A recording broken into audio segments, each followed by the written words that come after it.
produtoras também, de alguma forma, ganham o selo de que elas vão fazer com que os filmes de mercado circulem. Não, é um mercado cruel para todas as instâncias, para todo... Né, eu digo que, enfim, o mercado exibidor brasileiro é uma espécie de grande latifúndio, assim.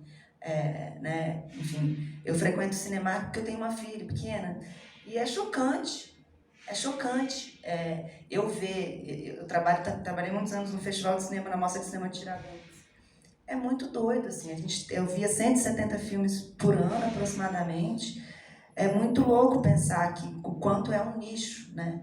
E o quanto as salas de cinema estão aí, estão vazias. Eu fico pensando, não dá para passar segunda, quarta e quinta, sessões às 7, às 9 de filme brasileiro? Como é que essas coisas também funcionam, né? Então, acho que é uma luta em muitos frontes, e é preciso, principalmente, eu falo muito disso, né? As políticas públicas, de alguma forma, no Brasil, a gente vive um mito da industrialização, né? Do cinema industrial, né? A Ancine é a indústria do audiovisual. Não existe pensamento industrial sem proteção do produto interno. Não existe, é um falso liberalismo, isso é uma falácia, isso é uma ideologia, né? Então isso afeta tudo, né? Isso afeta tudo, desde de como que você estabelece o dinheiro de onde vai. Por que todo o dinheiro tem que ir para a produtora 4 e 5? O que garante? O que garante? A grande circulação nos festivais internacionais de cinema brasileiro é do cinema independente. É o cinema independente que passa em Cannes, é o cinema independente que circula né, esses festivais todos, né? É o cinema independente que circula também nos festivais que estão espalhados pelo Brasil. Então, acho que tem algo de uma mudança, claro, estrutural, mas uma mudança de mentalidade muito profunda que a gente tem que passar, que esse mito industrial. Não é o dinheiro, a política pública tem que servir para a nossa soberania, né? O dinheiro público tem que servir para os nossos trabalhadores, para os nossos profissionais, o dinheiro público tem que servir para preservar a memória do nosso país, é isso mesmo, é proteção, né? Então, a gente precisa muito lutar contra isso, porque essa é uma ideologia muito... E aí eu acho que essa discussão do VLD é muito claro, assim, de como é um falso liberalismo, né? É um falso... né? Quer dizer, os streamings... O Brasil é um dos maiores mercados, né? Enfim.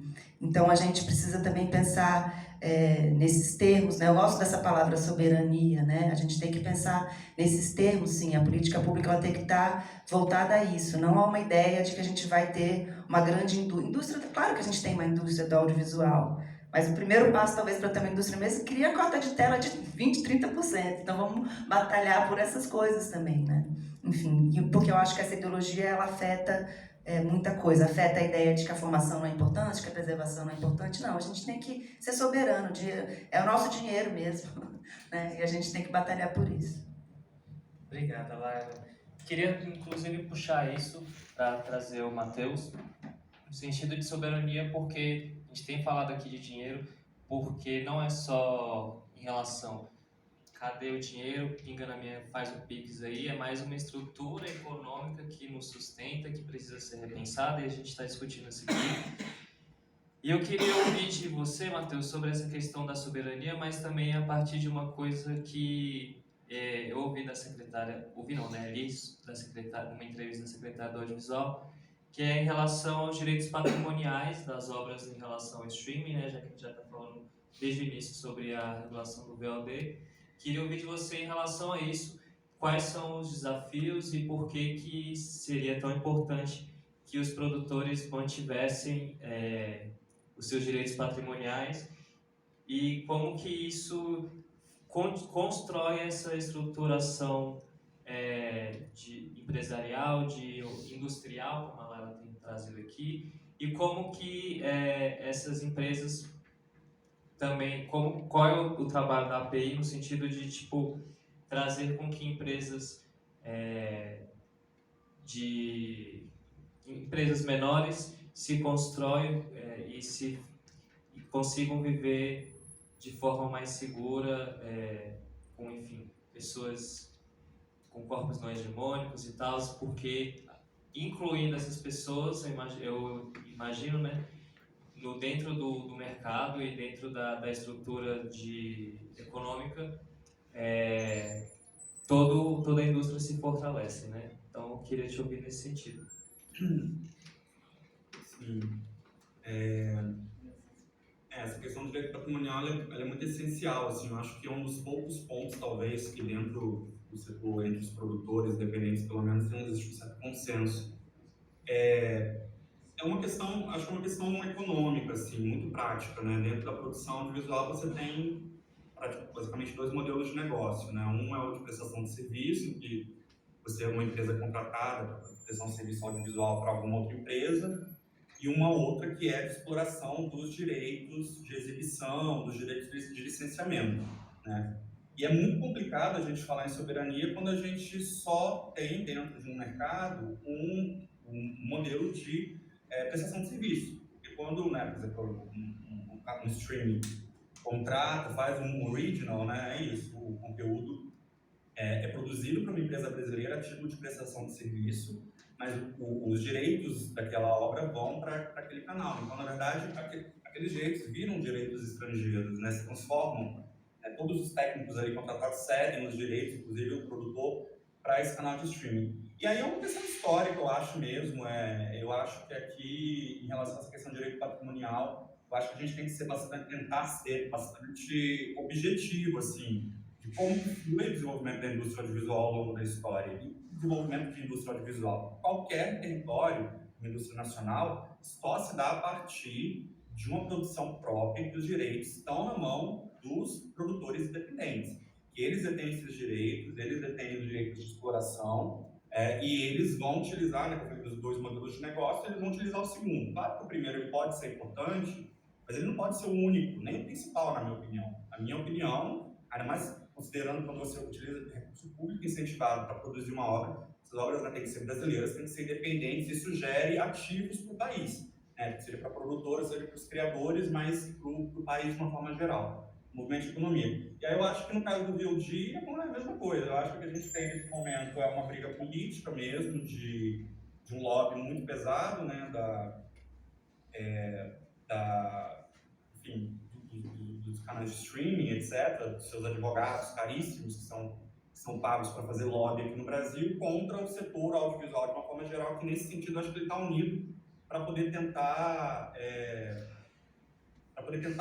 fazer com que as coisas aconteçam de uma forma melhor, né? Por exemplo, que nem todo, né, com a porcentagem menor do dinheiro possa ser utilizada por esses canais e que tenha, por exemplo, uma cota em produção de streaming. É uma discussão que eu acho que é muito... eu acho que ela tem pontos consensuais, mas ela tem um desafio, que é um desafio comunicacional, que eu acho que isso tem a ver com algumas coisas, enfim, que a gente estava discutindo algumas coisas que a Sônia falou também. Eu acho que entre a gente existe aí, de novo, entre a classe independente, existe um certo consenso de como deveria ser essa regulação do VOD.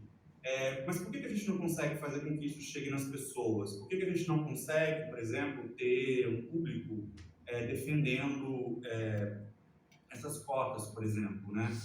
E acho que tem um problema de comunicação, no sentido da comunicação que o próprio setor faz, né? Se você comparar com outros setores também são organizados, enfim, dão um banho em termos de comunicação no audiovisual, que é uma loucura ao mesmo tempo, pensando que audiovisual é comunicação por si, né? O nosso produto que é produzível, ele é feito para comunicar, mas ao mesmo tempo eu acho que esse distanciamento do público, né? Que a gente criou, eu acho que tem diversos motivos, né? A Sônia falou da questão, por exemplo, da produção da primeira infância, que é uma coisa que na associação a gente defende muito, para você poder construir ao longo prazo, né, políticas mesmo, enfim, um público, né? E eu acho que, no geral, as políticas de fomento elas são muito imediatistas, né? Elas querem resolver um problema, que geralmente é da produção. E tem uma coisa também que tem a ver com essa questão da comunicação, que é o seguinte: eu acho que a gente, no Brasil, a gente precisa lutar, enfim, né, e exigir que a gente tenha uma política audiovisual do tamanho do nosso país, né? E não uma política audiovisual pequena. Nós não somos um país pequeno, nós somos um país de 200 milhões de habitantes, com muitos estados, muitas regiões. E eu acho que a questão...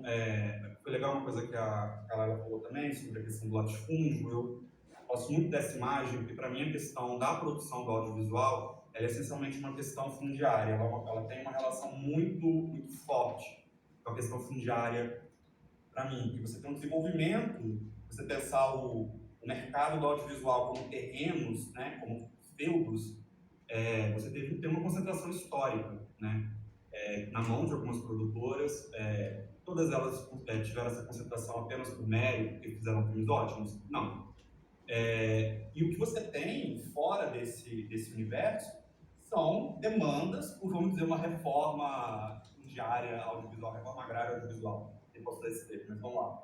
Que é exatamente de você demandar que você tenha esse acesso. Eu acho que isso, inclusive, é uma das coisas que criam um descompasso com a comunicação. Quando você tem apenas um pequeno grupo de pessoas de determinada classe social no Sudeste produzindo conteúdo no Brasil, como que o público vai se relacionar com isso? Como que a gente vai conseguir comunicar? Então, a questão da centralização também, ela passa também por uma questão do fortalecimento, né, da comunicação com o público. E eu acho impressionante, assim, uma coisa que eu acho desesperador ver, por exemplo, o Plano Anual de Investimento do Fundo Setorial desse ano, de 2023, que foi aprovado sem ter uma linha para distribuição, né? Ou uma linha, enfim, para formação, uma linha para preservação. Foram demandas, inclusive, que a gente, por meio da API, a gente fez, nós encaminhamos, fizemos uma proposta de Plano Anual de Investimento para a Ancine, para a Secretaria do Audiovisual, elencando entre as políticas que a gente considerava fundamental de serem financiadas pelo Fundo Setorial, a distribuição de filmes, a preservação e a formação. Então, assim, é realmente uma coisa muito complicada. Eu acho que essa questão, né, como você falou, do VOD, da soberania também, ela é muito complexa, mas eu acho que a luta que se dá agora no Congresso, eu acho que é uma luta diferente da luta que existe do campo como um todo. O campo como um todo, ele precisa sentar, né, ele precisa se reorganizar. Eu acho que isso vai acontecer por meio do Conselho Superior de Cinema, como a Rascomé falou, igualitário, enfim, um Conselho Superior de Cinema maravilhoso e que realmente é muito constrangedor ver os posicionamentos contrários a ele. Você, né, tem uma dimensão um pouco de como certos grupos privilegiados ficaram contentes com isso, mas eu acho que é um caminho, talvez com um pouco mais de urgência, como eu falei, que tem que ser feito, com maior recorrência, mas acho que a luta no Congresso é uma outra luta, é uma luta por esse projeto específico. Eu acho que a gente tem um certo consenso da classe. E aí, Marisa, você tinha perguntado também sobre uma questão de como manter, né, como garantir que as coisas, né, elas continuem, alguma coisa assim. Eu acho que é por meio da institucionalidade, assim, por meio de ter as coisas escritas, regulamentadas, reguladas, em lei, porque eu espero sempre o pior da direita, por exemplo, quando ela está no governo, quando ela está no poder. Foi aquilo que eu falei, você veja que no governo Bolsonaro, que você tem todo um arcabouço legislativo, né? A gente não conseguiu ter acesso aos recursos do Fundo Setorial, por exemplo, né? A minha empresa foi uma das muitas empresas que entraram na justiça para poder ter liberação de projeto que já estava selecionado pelo Fundo Setorial. Então, assim, para mim tudo tem que ser, nosso trabalho ele tem que seguir para ter um caminho institucionalizado.